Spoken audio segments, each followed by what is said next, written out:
Hello friends, welcome to my channel. So in this video we will discuss the editorials of Feb 21 and Feb 21 la vandirukra important articles appdin solli pathina Trump cards. We'll discuss this article. So this is all about US president coming up to India. So இந்த article la irukra points எல்லாம் நம்ம ஏற்கனவே பார்த்ததுதான், but yes திருப்பி இந்த article ஒரு வாட்டி recap பண்ற மாதிரி ஆயிடும். So we'll discuss this. And அதே மாதிரி ART of life appdin சொல்லிட்டு ஒரு article வந்திருக்கு, ரொம்ப இம்பார்ட்டன்டான article. This article is all about women's health. So women's health base பண்ணி கவர்மெண்ட் என்னென்ன ரிஃபார்ம் எடுத்துட்டு வந்திருக்காங்கன்னு சொல்லிட்டு ஒரு பேக்ரவுண்ட் கொடுக்குறேன் நான் உங்களுக்கு, ஒரு கிளிம்ஸ் மாதிரி.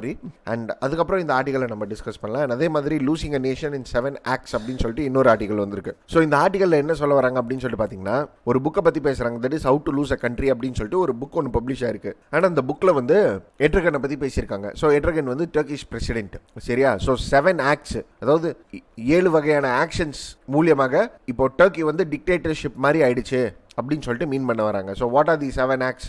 அண்ட் அதுக்கப்புறம் இல்லாமல் இந்தியா கூட இப்போ அதே மாதிரி சுச்சுவேஷனில் தான் இருக்குது. ஆடட் டு இட், இந்த புக்கில் வந்து இந்தியாவை பற்றி மென்ஷன் பண்ணலனாலும் இந்தியாவில் சுச்சுவேஷன் இப்படி தான் இருக்குன்னுலாம் பேசியிருக்காங்க, which is not important for us, சரியா? ஸோ அந்த 7 acts கூட என்ன அப்படின்னு சொல்லிட்டு பார்த்தீங்கன்னா, ஃபர்ஸ்ட் மக்களுக்காக ஒரு மூவ்மெண்ட் எடுத்துகிட்டு வர மாதிரி எடுத்துகிட்டு வர்றது தான். அதுக்கப்புறம் என்ன சொல்கிறதுனா, ஒரு லாங்குவேஜுக்கு வந்து ஒரு புது மீனிங் கொடுக்கறது, வேர்ல்டு டேர்ம்ஸ் அண்ட் ஆர்குமெண்ட்ஸ் ஏதாவது இருக்குதுன்னா அதுக்கு ஒரு புது மீனிங் கொடுக்கறது தான். அண்ட் இது வரையும் இல்லாமல் ஆப்போசிஷன் லீடர்ஸ்லாம் இருக்காங்கன்னா அவங்க மேலே அநியாயத்துக்கு பழி சுமர்த்துறது, இவன் தான் நல்லவன் மாதிரி காமிச்சிக்கிறது தான். அண்ட் இது வரையும் இல்லாமல் செப்பரேஷன் ஆஃப் பவர்ஸ் பேலன்ஸ் இருக்குல்ல, அதை சேஞ்ச் பண்ணுறது. அண்ட் இது வரையும் இல்லாமல் ஹிஸ்ட்ரியோடைய வெயிட்டேஜை வந்து இவங்களுக்கு சாதகமாக மாற்றிக்கிறது. அண்ட் செக்யுலர் அண்ட் லிபரல் திங்கிங்கை சேஞ்ச் பண்ணுறது. ஸோ இந்த மாதிரி பாயிண்ட்ஸ் எல்லாம் பேசிக்கினே போகிறாங்க, நம்மளுக்கு அவசியம் இல்லை, சரியா? அதே மாதிரி gearing up to fight the next big viral outbreak அப்படின்னு சொல்லிட்டு ஒரு ஆர்டிகல் வந்திருக்கு. This is all about corona virus. So how much India is ready with regards to corona virus அப்படின்னு சொல்லிட்டு பேசுறது தான் இந்த article. So will discuss this. And opinion பேஜ்ல அப்படின்னு சொல்லிட்டு பார்த்தீங்கன்னா there is nothing much to discuss, சரிங்களா? Anyway, coming to the first article, Trump's card. So friends, Donald Trump இந்தியாவுக்கு வர போகிறாரு, சரியா? So lot of expectations, like எந்த மாதிரி டீல்ஸ்லாம் சைன் ஆக போகுது அப்படின்னு சொல்லிட்டு. அண்ட் இது வரையும் இல்லாமல் இதுக்கு முன்னாடி நிறைய வாட்டி மீட் பண்ணியிருக்காங்க. அண்ட் அந்த மீட் பண்ணதில் என்னென்ன பொட்டென்ஷியல்ஸ்லாம் இவங்க டேப் பண்ணியோ அது மேலேயும் கொஸ்டின்ஸ் ரைஸ் ஆகுது. And both the nations are like friendly to each other right now. So அந்த friendliness whether it will engage in to and positive bilateral relationship அப்படின்னு சொல்லிட்டு கூட ஒரு கொஸ்டின் ரைஸ் ஆகுது. ஸோ இப்போ எக்ஸ்பெக்டேஷன்ஸ் அப்படின்னு சொல்லிட்டு பார்த்தீங்கன்னா ஒரு 3 ஆஸ்பெக்ட்ஸில் நம்ம பேசலாம். One is like with regards to strategic ties, and the other one is with regards to trade, and the other one is like with regards to energy, சரியா? So strategic, trade and energy. So இந்த article என்ன சொல்ல வராங்கன்னா, strategic ஃப்ரண்ட்டில் பார்த்தீங்கன்னு சொல்லிட்டு வைங்களேன், military corporation நல்லா தான் இருக்குது, டிஃபென்ஸ் பர்ச்சேசஸ் நடக்கும், fine. So India happens to be and like ஒரு bulk buyer of defence products from USA. And நேற்று தான் நம்ம ஆர்டிகல்ஸ்லையும் பார்த்துருப்போம், அப்பாச்சி ஹெலிகாப்டர்ஸ் அண்ட் இது வரையும் இல்லாமல் MH-60R ஹெலிகாப்டர்ஸ் டீல்லாம் சொல்லிட்டு இருக்குது. ஸோ டிஃபென்ஸ் சைடு நல்லாயிருக்கும், மிலிட்ரி கார்பரேஷன் நல்லாயிருக்கும். பட் ட்ரேட் அப்படின்னு சொல்லிட்டு வரும்போது தான் there happens to be an confusion. ஏன் அப்படின்னு சொல்லிட்டு பார்த்தீங்கன்னா, ரெண்டு நேஷன்ஸுக்குமே தே ஹேவ் லோவர் எக்ஸ்பெக்டேஷன்ஸ். ஏன் லோவர் எக்ஸ்பெக்டேஷன்ஸ் அப்படின்னு சொல்லிட்டு பார்த்தீங்கன்னா, ஃபர்ஸ்ட் வந்து India wants restoration of GSP, that is generalised system of preference. So what is this? இந்த ஜெனரலைஸ் சிஸ்டம் ஆஃப் ப்ரிஃபரன்ஸ் வந்து ஒரு US உடைய list in which they give R they impose lower tariff to developing nations, that is on the imports. So இதுதான் GSP. So India வந்து GSP-லேருந்து தூவிட்டாங்க USA. இதுவரையும் இல்லாமல் USA is claiming that India வந்து எங்களுக்கு மார்க்கெட் ஆக்சஸ் கொடுக்கறது இல்லை அப்படின்னு சொல்லிட்டு. ஸோ ரெண்டு நேஷன்ஸுக்குள்ள ஒரு டிஃபரன்சஸ் தெரியுது. அண்ட் இதுவரையும் இல்லாமல் இந்தியாவை வந்து டெவலப்டு நேஷன் அப்படின்னு சொல்லிட்டு USTR அனௌன்ஸ் பண்ணியிருக்காங்க. So there happens to be an setback when it comes to trade அப்படின்னு சொல்லிட்டு தெரிய வருது. ஸோ இந்த வாட்டியும் ட்ரேட் டீல் எதுவுமே நடக்கலன்னு சொல்லிட்டு வைங்களேன், தென் both the nations are missing the opportunities அப்படின்னு சொல்லிட்டு இந்த ஆர்டிகல் மீன் பண்ண வராங்க.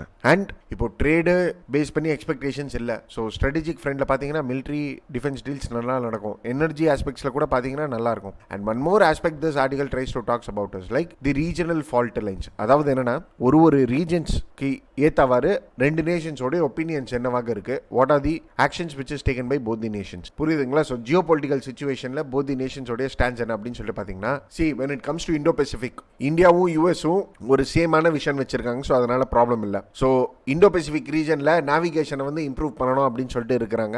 And both the Nations have an common agenda to கம்பேட் China. So அதனால ப்ராப்ளம் இல்லை. when it comes to Afghanistan, both the nation do not want the influence of Taliban, but however USA Taliban ஒரு deal எடுத்துட்டு வர போறாங்க அடுத்த வாரம், சரியா? So இந்த மாதிரி ஒரு சிச்சுவேஷன்ல இந்தியாஸ் ரோல் இன் ஆப்கானிஸ்தான் அப்படின்னு சொல்லிட்டு US will expect. ஸோ அதை பத்தி நம்ம டிஸ்கஸ் பண்ணலாம். ஆனா ரியாலிட்டி என்ன அப்படின்னு சொல்லிட்டு பாத்தீங்கன்னா, India will not interfere into the internal matters of other nations. இதுதான் உண்மை, சரியா? சரியா? ஸோ தாலிபான் பேஸ் பண்ணி இந்தியன் ஸ்டாண்ட்ஸ் வந்து நம்ம ரொம்ப எக்ஸ்பெக்ட் பண்ண முடியாது. So we have to wait and watch for the outcome. சரியா? ஸோ இப்போ இந்த 4 front, that is one is with regards to energy, trade, strategic and geopolitical views. இந்த 4 ஆஸ்பெக்ட்ஸ்ல நம்ம அவுட்கம்ஸ் எப்படி வரும்னு சொல்லிட்டு பார்க்கணும். சரிங்களா? ஸோ இந்த பாயிண்ட்ஸ் எல்லாம் சொல்றது தான் இந்த article. Anyway will wait and watch. அதாவது என்னன்னா, ட்ரம்ப் வந்துட்டு போனாருன்னு சொல்லிட்டு வைங்களா, வாட் இஸ் அவுட்கம்ஸ்னு சொல்லிட்டு நம்மளுக்கு தெரியும். ஸோ அப்போ டிஸ்கஸ் பண்ணா போச்சு. Fine. Anyway will move to the next article, that is ART of life, that is on assisted reproductive technology regulation bill. So friends, article போகிறதுக்கு முன்னாடி you need to know what is the meaning of assisted reproductive technology. சரியா? So assisted reproductive டெக்னாலஜினா சிம்பிளுங்க. It is like ரீப்ரொடக்ஷனுக்காக இருக்கிற methods, இருக்கிற technologies தான் இந்த ART. சரியா? ஸோ இதுக்கு ஒரு எக்ஸாம்பிள் அப்படின்னு சொல்லிட்டு பார்த்தீங்கன்னா IVF, தட் இஸ் இன்வெர்டோ fertilisation, where the egg and the sperm is like mated outside the human body. So test tube babies. So இது எல்லாமே வந்து அசிஸ்டட் ரீப்ரொடக்டிவ் டெக்னாலஜி. ஸோ சிம்பிளாக சொல்லணும்னா, it is a technology for reproduction and to address the problem of infertility. சரியா? இது வரையும் இல்லாமல் IVF அப்படின்னு சொல்லிட்டு ஒரே ஒரு மெத்தட் தான் இருக்குது அப்படின்னு சொல்லிட்டு இல்லை. Even we have one more method which is called as ICSI, that is intracytoplasmic sperm injection அப்படின்னு சொல்லிட்டு மெத்தட்ஸ்லாம் இருக்குது. So there are many methods in assisted reproductive technology. So it is a technology to overcome infertility, as simple as that. சரி, இப்போ one must be knowing like இந்த இன்ஃபர்டிலிட்டியை treat பண்ணுறதுக்காக there are many clinics which is prevailing. But ஆனால் இதில் problem என்ன அப்படின்னு சொல்லிட்டு பார்த்தீங்கன்னா, ரெகுலேஷன்ஸ் ப்ராப்பராக இல்லை. So what is the standards, what sort of practices they have to follow, what is the confidentiality of the clinics அப்படின்னு சொல்லிட்டு ஒரு நிறைய கொஸ்டின்ஸ் ரைஸ் ஆகிருந்தது. So the government has decided to bring in and bill. சரியா? So cabinet has given the approval for this. So இது பார்லிமெண்ட்ல pass பண்ணோடனே bill வந்துடும். ஃபைன். ஸோ இந்த பில்ல என்ன சொல்லியிருக்காங்க அப்படின்னு சொல்லிட்டு பார்த்தீங்கன்னா, national board and state boards establish செய்யப்படும். சரியா? To see this issue itself, that is ART காக ஒரு national board and the state board will be appointed. And இதுவரை இல்லாமல் ஒரு ரெஜிஸ்ட்ரி ஒன்று மெயின்டைன் பண்ணுவாங்க. ஸோ ரெஜிஸ்ட்ரி எதுக்காக அப்படின்னு சொல்லிட்டு பார்த்தீங்கன்னா, இந்த ART பேஸ் பண்ணி கிளினிக்ஸ் இருக்கு இல்லையா, இவங்களை ரெகுலேட் பண்ணுறதுக்கு, இவங்களை சூப்பர்வைஸ் பண்ணுறதுக்காக ஒரு ரெஜிஸ்ட்ரி. அந்த ரெஜிஸ்ட்ரியில் எல்லா இன்ஃபர்மேஷன்ஸ் இருக்கும். அண்ட் இதுவரையும் இல்லாமல் ART பேங்க்ஸ் கூட எடுத்துகிட்டு வர போகிறாங்க. சரிங்களா? Plus added to it, it is like யாரெல்லாம் இதை பேஸ் பண்ணி இல்லீகல் பிஸ்னஸ் பண்ணுறாங்களோ இல்லை மிஸ்யூஸ் பண்ணுறாங்களோ அவங்களுக்கு ஸ்ட்ரிஞ்சன்டான பனிஷ்மெண்ட்ஸ் அப்படின்னு சொல்லிட்டு சொல்லியிருக்காங்க இந்த பில்ல. சரிங்களா? ஸோ இப்போ இந்த national board and state boards இருக்காங்க அப்படின்னு சொல்லிட்டு பார்த்தீங்கன்னா, இவங்க வந்து ரூல்ஸ் அண்ட் ரெகுலேஷன்ஸ் அந்த நேரத்துக்கு ஏற்றவாறு எடுத்துட்டு வருவாங்க. ஸோ எப்படி இப்போ ஒரு GST கவுன்சில் GST ரேட்ஸை சேஞ்ச் பண்ணுறாங்க, ஸோ அதே மாதிரி national boards and state boards will lay down rules. So இது ஒரு காம்ப்ரிஹென்சிவான பில்லு தான். சரிங்களா? Anyway will move on to the article. So இந்த ஆர்டிகல் என்ன சொல்ல வராங்க அப்படின்னு சொல்லிட்டு பார்த்தீங்கன்னா, கவர்மெண்ட் இந்த வாரத்தில் பார்த்தீங்கன்னா நிறைய பில்ஸ் எடுத்துட்டு வந்திருக்கிறாங்க. That is with regards to women health. So இப்போ பார்த்தீங்கன்னா ART பில்லு, இன்னொன்று பார்த்தீங்கன்னா surrogacy bill. the surrogacy bill is not yet passed, it is still pending in the parliament, but yes, surrogacy bill இப்போ pass பண்ணியிருக்காங்க. And இது வரையும் இல்லாமல் medical termination of pregnancy act வந்து அமெண்ட் பண்ணியிருக்காங்க. ஸோ நம்ம பார்த்துருப்போம், the government has like extended the termination of pregnancy from 20 weeks to 24 weeks அப்படின்னு சொல்லிட்டு. So the link of that video is given in the description box below. So இது எல்லாமே somewhere or the other fertility related issues or pregnancy base பண்ணி இருக்கிற issues தான். And இது வரையும் இல்லாமல் we have a prenatal diagnostic techniques act. So இந்த prenatal diagnostic techniques acts கீழே என்ன அப்படின்னு சொல்லிட்டு பார்த்தீங்கன்னா, it is to stop female foeticides. So it prohibits sex selection. அதாவது சிம்பிளாக சொல்லணும்னா, இப்போ நிறைய டெஸ்ட் மூலியமாக they can determine the like gender of the child இல்லையா, ஸோ அதை வந்து ப்ரொஹிபிட் பண்ணும் இது. தட் இஸ் இந்த pre conception and prenatal diagnostic techniques act. So these and all are legislation or laws which have an impact on the reproductive agents. So இப்போ இந்த surrogacy அப்படின்னு சொல்லிட்டு பார்த்தீங்கன்னு வைங்களேன், this surrogacy bill is to like have a smooth procedure for those couples who could not have a baby. At the meantime, even the women's or the surrogate who is involving into the process does not get affected அப்படின்னு சொல்ற மாதிரி. So இந்த bill பார்த்தீங்கன்னா it prohibits commercial surrogacy, ஆனா it allows altruistic surrogacy. So altruistic surrogacy na it involves no monetary compensation. So medical expenses, insurance coverage இதெல்லாம் இருக்கும். ஆனால் ஒரு மானிட்டரி காம்பன்சேஷன் கொடுக்கணும் அப்படின்னு சொல்லிட்டு இருக்காது ஆல்ட்ருஸ்டிக் சரகசியில். ஆனால் கமர்ஷியல் சரகசினா காசு கொடுத்து ஒரு சைல்ட் பர்த் எடுத்துட்டு வர மாதிரி விஷயம், புரியுதுங்களா? So this bill prohibits commercial surrogacy and allows altruistic surrogacy. So அந்த couples who go in for altruistic surrogacy also should be like they should be proven infertility. இது வரையும் இல்லாமல் the woman should be altruistic-ஆக இருக்கணும், not for commercial purposes. and இது வரையும் இல்லாமல் prostitution should not be involved over here. gender and even disease specified regulations கூட இருக்குது. So ஒரு அத்தாரிட்டி இருப்பாங்க, அந்த அத்தாரிட்டி வந்து will issue the certificate of eligibility இந்த சரகசியில். So certificate of eligibility and certificate of essentiality அப்படின்னு சொல்லிட்டு இருக்கும். சரியா? ஸோ இந்த bill also gives an criteria for the surrogate mother. So surrogate mother யாராக இருக்கணும் அப்படின்னு சொல்லிட்டு பார்த்தீங்கன்னா ஒரு க்ளோஸ் ரிலேட்டிவாக இருக்கணுமா ஃபர்ஸ்ட். அப்படி இல்லைனா she should be a married woman who should have a child of her own. She should be like between 25 to 35 years of old and ஒருத்தர் வந்து can be a surrogate only once in her lifetime and also should provide an என்ன சொல்றது ஒரு fitness certificate for being a surrogate. So இந்த மாதிரி நிறைய rules and ரெகுலேஷன்ஸ்லாம் எடுத்துட்டு வந்திருக்காங்க இந்த சரகசி பில்ல which is yet to be passed. சரியா? ஸோ சரகசி பில், இந்த ஏஆர்டி பில்லு, இந்த medical termination of pregnancy act, இந்த pre conception and pre natal diagnostic techniques act, இது எல்லாமே உங்க ஆன்சர் ரைட்டிங்ல நீங்க உமன்ஸ் ஹெல்த்தை பேஸ் பண்ணி நீங்க எழுதலாம். அப்படி இல்லையா, இல்ல உமன் எம்பவர்மெண்ட் பேஸ் பண்ணி ஏதாவது ஒரு கொஸ்டின் கேட்கறாங்கன்னு சொல்லிட்டு வைங்களேன், then health of a women அப்படின்னு சொல்லிட்டு ஒரு டாபிக் போட்டு கூட நீங்க இந்த ஆக்ட்ஸ் எல்லாம் நீங்க பிளேஸ் பண்ணலாம். புரியுதுங்களா? ஸோ இது எல்லாமே it produce a positive impact on the reproductive rights அப்படின்னு சொல்லிட்டு மீன் பண்ண வராங்க இந்த ஆர்டிகல். Plus added to it, this article tries to say, see, this bill is for those who is unable to conceive naturally so that they can go in aid of a state of art technology அப்படின்னு சொல்லிட்டு சொல்ல வராங்க. And இது வெறும் இல்லாம it tries to mentions that, see, India has a rich history of employing these sort of technique.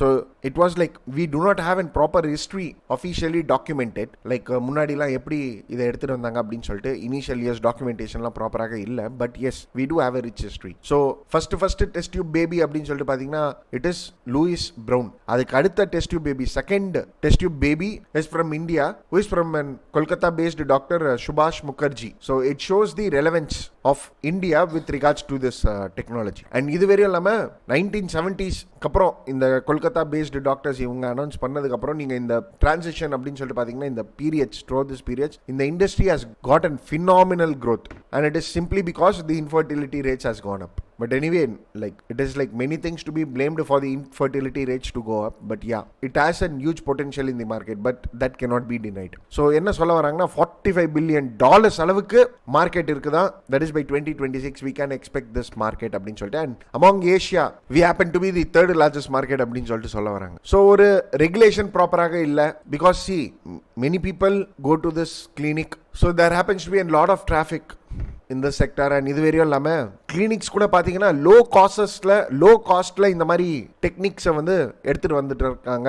And there happens to be in huge competition also. And இது வெறும் இல்லாம நிறைய ART based clinics has developed in our nations. So it involves legal, social, ethical issues and it involves many dimension. So இந்த மாதிரி ஒரு சிச்சுவேஷன்ல தான் ART bill இப்போ எடுத்துட்டு வந்திருக்கிறாங்க, which facilitated surrogacy bill. So how it facilitated surrogacy bill அப்படின்னு சொல்லிட்டு கேட்கும்போது, see, இந்த surrogacy bill பாஸ் பண்ணும்போது இப்போ நம்ம surrogacy points எல்லாம் பார்த்தோம் இல்லையா, இந்த பில்லோட ப்ரொவிஷன்ஸ் எல்லாம், so which protects the surrogates as well as the couples. So இந்த பில் பாஸ் பண்ணும்போது huge criticism was there, like see, நீங்க ஃபர்ஸ்ட் ஏஆர்டி பேஸ் பண்ணி இருக்கிற கிளினிக்ஸே ப்ராப்பராக இல்ல, ஏஆர்டி கிளினிக்ஸ் ப்ராப்பராக இருக்குதுன்னு சொல்லிட்டு வைங்களேன், why one would go in for surrogacy, first point. And அப்படியும் இல்லனா surrogacy also involves these sort of clinics. புரியுதுங்களா? So it became quite important to regulate and monitor these ART procedures. ஏன்னா certain times the procedure in itself was wrong, that the couple has to face the huge losses. So அதனால தான் it establishes a national board and the state boards. That is, in the ART bill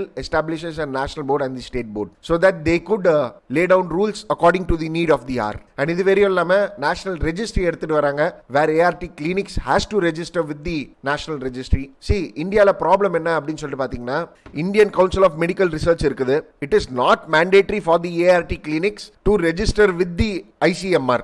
சரிங்களா? So இந்தியாலன்னு சொல்லிட்டு பார்த்தீங்கன்னா வெறும் 500 clinics தான், அதாவது I am telling approximately வெறும் 500 clinics தான் have registered with ICMR or have mentioned to the Indian Council of Medical Research. And மற்றது எல்லாமே வந்து அன்ரெஜிஸ்டர்டாக தான் இருக்குது, பிகாஸ் ஸ்பெசிஃபைட் ரூல்ஸ் ப்ராப்பராக இல்லை ரெஜிஸ்ட்ரேஷன்ஸ்க்காக. ஸோ இந்த மாதிரி ஒரு நேஷனல் ரெஜிஸ்ட்ரி எடுத்துட்டு வர்றது will regulate all the clinics. So it has an comprehensive frame work. And இது வெறும் இல்லாமல் நம்ம பேக்ரவுண்டில் பார்த்த மாதிரி this bill recommends punishments and even jail time for the violation of the provisions. So இந்த ஆர்டிகல்ல என்ன சொல்ல வராங்கன்னா, since this bill has an impact on the surrogacy bill too, or since this ART techniques has an impact on the surrogacy. ஏன்னா இப்போ ஒரு லேமனான டேர்மில் சொல்லணும்னா ஒருத்தர் இன்ஃபர்டைலாக இருக்காங்க, ஒரு couple is like child birth கொடுக்க முடியாமல் இருக்காங்கன்னா the first approach they will reach is like to ART clinic. and அதுக்கப்புறம் தான் ஒரு லாஸ்ட் ரெசார்ட்டாக சரகசிக்கு போவாங்க. ஸோ அப்போ ART கிளினிக்ஸ் ப்ராப்பராக இருக்கணும் இல்லையா? ஸோ இப்போ ARTயும் சரகசியும் ஒரு லிங்க்டு சிச்சுவேஷன் அப்படின்னு சொல்கிற மாதிரி தானே இருக்கு. ஸோ இந்த ஆர்டிகல் என்ன சொல்ல வராங்கன்னா, இந்த ரெண்டுத்தையும்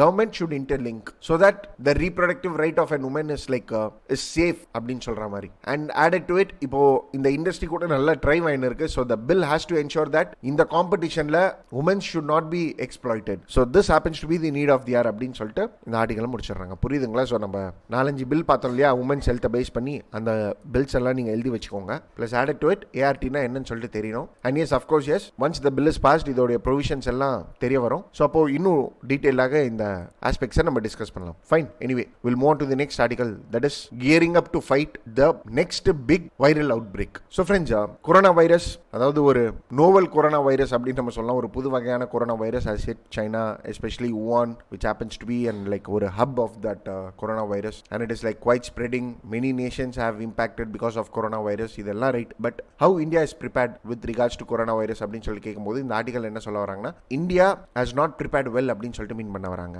so policy makers should take forceful actions அப்படின்னு சொல்லிட்டு மீன் பண்ண வராங்க. சரிங்களா? So this article tries to say that WHO, that is WHO உடைய குளோபல் ஹெல்த் செக்யூரிட்டி இண்டெக்ஸ், இந்த இண்டெக்ஸ்ல என்ன சொல்ல வராங்கன்னா, இந்த கொரோனா வைரஸை பேஸ் பண்ணி ஒரு நேஷன் கூட ப்ராப்பராக ப்ரிப்பேர்டாக இல்லை. So it has accessed 195 countries, like ஒரு 6 கேட்டகரிஸை வச்சு, அதாவது இந்த குளோபல் ஹெல்த் செக்யூரிட்டி இண்டெக்ஸ்ல வந்து ஒரு 6 கேட்டகரி வச்சு it has analysed nations. So அந்த கேட்டகரிஸ் என்ன அப்படின்னு சொல்லிட்டு பார்த்தீங்கன்னா, prevention, early detection, rapid response, health system, quality, அதே மாதிரி ஸ்டாண்டர்டு, ரிஸ்க் என்விரான்மெண்ட், இந்த மாதிரி ஒரு ஸ்டாண்டர்ட்ஸ் வச்சு ஃபைண்ட் அவுட் பண்ணும்போது India is ranked 57th it seems. சரியா? ஸோ ரேங்கிங்கை பற்றி பேசியிருக்காங்க. குளோபல் ஆவரேஜ் ரேங்கிங் வந்து 40 அண்ட் இந்தியா வந்து 46 ரேங்க் பண்ணியிருக்கான். அதாவது ஸ்கோர் வாங்கியிருக்கான். Score is like 40 out of 100. Global average is like 40. India is like 46. So கொஞ்சம் இனிஷியேட்டிவ்ஸ் தான் நம்ம எடுத்துருக்கிறோம் அப்படின்னு சொல்லிட்டு சொல்ல வராங்க. ஸோ என்ன சொல்ல வராங்க அப்படின்னு சொல்லிட்டு பார்த்தீங்கன்னா, first there needs to be early detection and prevention. So first corona virus வருதுன்னா அதை டிடெக்ட் பண்ணணும். அதை பேஸ் பண்ணி ப்ரிவென்ஷன் டெக்னிக்ஸும் எடுத்துட்டு வரணும். So prevention is better than cure, right? So இதுக்காக என்ன பண்ணணும் அப்படின்னு சொல்லிட்டு பார்க்கும்போது, ஹெல்த் சிஸ்டம்ல நிறைய இன்வெஸ்ட் பண்ணணும், எஜுகேட் பண்ணணும், அண்ட் என்விரான்மெண்ட் அண்ட் பயோசிட்டியை வந்து, அதாவது பயோடைவர்சிட்டியை வந்து ப்ராப்பராக வச்சிருக்கணும் அப்படின்னு சொல்லிட்டு சொல்ல வராங்க. ஸோ இப்போ ஃபார் எக்ஸாம்பிள் தைலாண்டை பற்றி பேசுகிறாங்க. Thailand has ranked good in this health security index it seems. That is in 6th rank. So why Thailand has ranked good in this index is because அவங்களுடைய early detection and prevention technique is good. சரிங்களா? So it is good because they have invested in the health systems. So ஏற்கனவே MERS, அதாவது corona virus தான் இதுவும். MERSனா Middle East respiratory syndrome. It is also an family of corona virus which had its outbreak in 2015 in Middle East. So இந்த cases தைலாண்டில் வரும்போது அவங்க குவிக்காக நோட்டிஃபை பண்ணிட்டாங்க, எர்லியாக டிடெக்ட் பண்ணிட்டாங்க. Where at the mean time influenza A, that is H1N1 virus outbreak 2009 Rajasthan, Maharashtra, தமிழ்நாடுல நடக்கும்போது நம்ம இதை குவிக்காக டிடெக்ட் பண்ண முடியல. அண்ட் இது வரையும் இல்லாமல் அவேர்னஸ் எடுத்துட்டு வர முடியல. சரியா? ஸோ H1N1 அவுட் பிரேக், அதாவது இந்த இன்ஃப்ளூயன்ஸா A அவுட் பிரேக்கோட இம்பாக்ட் வந்து கம்மியாக தான் இருக்கு. ஸோ அதனால நம்ம தப்பிச்சுக்கணும். ஆனால் கொரோனா வைரஸாக இருந்ததுன்னா ரொம்ப மோசமாக இருக்கும். புரியுதுங்களா? So early detection and prevention should be there. இதுக்காக ஹெல்த் சிஸ்டம்ல இன்வெஸ்ட் பண்ணுங்க அப்படின்னு சொல்லிட்டு சொல்ல வராங்க. Plus added to it, this article tries to say that இதுக்காக இந்தியா என்ன பண்ணலாம் அப்படின்னு சொல்லிட்டு பாத்தீங்கன்னா, we can also bring in private partners which will enhance the medical capacity of a nation. So இப்போ இந்தியால ப்ராப்ளம் என்னன்னா, there is no proper infrastructure, public infrastructure ப்ராப்பராக இல்ல. So அப்போ we can go in for collaborative approaches with the private sectors. ஆனா இதுக்காகவும் funding தேவை. So இந்த article என்ன சொல்ல வராங்க அப்படின்னு சொல்லிட்டு பாத்தீங்கன்னா, இப்போ ஒரு கொலாபரேட்டிவ் அப்ரோச் நம்ம எடுத்துட்டு வரலாம். இப்போ வேற டிசீஸ் இருக்குன்னு சொல்லிட்டு வைங்களா, லைக் டியூபர்குலோசிஸ், எய்ட்ஸ், மலேரியா, இந்த மாதிரி டிசீஸ் இருக்குன்னா இதுக்காக கொலாபரேட்டிவ் அப்ரோச் கவர்மெண்ட் எடுத்துட்டு வராங்க. Well and fine. But at the mean time இந்த மாதிரி ஒரு எமர்ஜென்சி பேஸ் பண்ணி ஒரு அவுட் பிரேக் நடக்குது, ஒரு குயிக் அவுட் பிரேக் நடந்துருது கொரோனா மாதிரினா, அப்போ என்ன செய்யணும் கவர்மெண்ட் அப்படின்னா, பிரைவேட் ஹாஸ்பிட்டல்ஸ் கூட ஃபர்ஸ்ட் கொலாபரேஷன் வச்சிருக்கணும். Plus added to it government should be ready to fund ஒரு எமர்ஜென்சி லோன் ஃபெசிலிட்டி கவர்மெண்ட் எடுத்துட்டு வரணும். So that even the people could benefit out of it அப்படின்னு சொல்லிட்டு சொல்ல வராங்க. So the government has to invest more more in health systems அப்படின்னு சொல்லிட்டு mean பண்ண வராங்க. சரிங்களா? So friends, what I am trying to tell you is like an inferences or the points from this article. சரியா? So இந்த ஆர்டிகல்ல தேவையில்லாத பாயிண்ட்ஸ்லாம் கொடுத்திருக்காங்க which is like not important for us. Fine. So invest in health systems அப்படின்னு சொல்லிட்டு mean பண்ண வராங்க. And கேரளாவுடைய example பேசுறாங்க இந்த ஆர்டிகல்ல. So கேரளால 2018ல நீஃபா வைரஸ் உடைய அவுட் பிரேக் தெரிஞ்சது. பட் ஹவவர் அங்க ஹெல்த் சிஸ்டம் ப்ராப்பராக இருந்தது, மக்கள் கிட்ட அவேர்னஸ் ஒழுங்காக இருந்தது, பீப்பிள் வேர் எஜுகேட்டட் அப்படின்னு சொன்னதுனால one good prevent the disease from spreading. And இதுவரையும் இல்லாம பப்ளிக் இன்ஃபர்மேஷன் கேம்பெயின்ஸ் வந்து ஒழுங்காக இருந்திருக்கு. ஸோ அதனால தான் நீஃபா வைரஸோட அவுட் பிரேக் அதிகமாக இல்லை. பிளஸ் ஆடட் டு இட் என்ன சொல்ல வராங்கன்னா, the government needs to look after the environment also. So environmental degradation is also happening. See, environmental degradation is one of the categories of global health security index. So நம்ம 6 category பார்த்தோம்ல, prevention, early detection, rapid response, health system quality, standards, risk, environment. So இந்த environment பத்தி பேசுறாங்க இந்த ஆர்டிகல்ல. புரியுதுங்களா? So என்ன சொல்ல வராங்கன்னா, இந்த environment இருக்கு இல்லையா, அது மேலேயும் கவர்மெண்ட் வந்து கொஞ்சம் கான்சென்ட்ரேட் பண்ணணும். So cities are like polluted and viral respiratory infections are there. Example is Delhi. So இந்த மாதிரி ஒரு அவுட் பிரேக் நடக்குது அப்படின்னு சொல்லிட்டு வைங்களேன், இதோடைய இம்பாக்ட் இல்லாம இந்த என்விரான்மெண்டல் இம்பாக்ட் கூட it will add on. So health system is version because of this sort of anthropogenic activities, and இது வேற எல்லாமே climate change is happening, which is also a great cause of concern. So the recent outbreak in China happens to be a good example for us, and it highlights like how we need to manage a relationship with the wildlife animals as well, or biodiversity as such.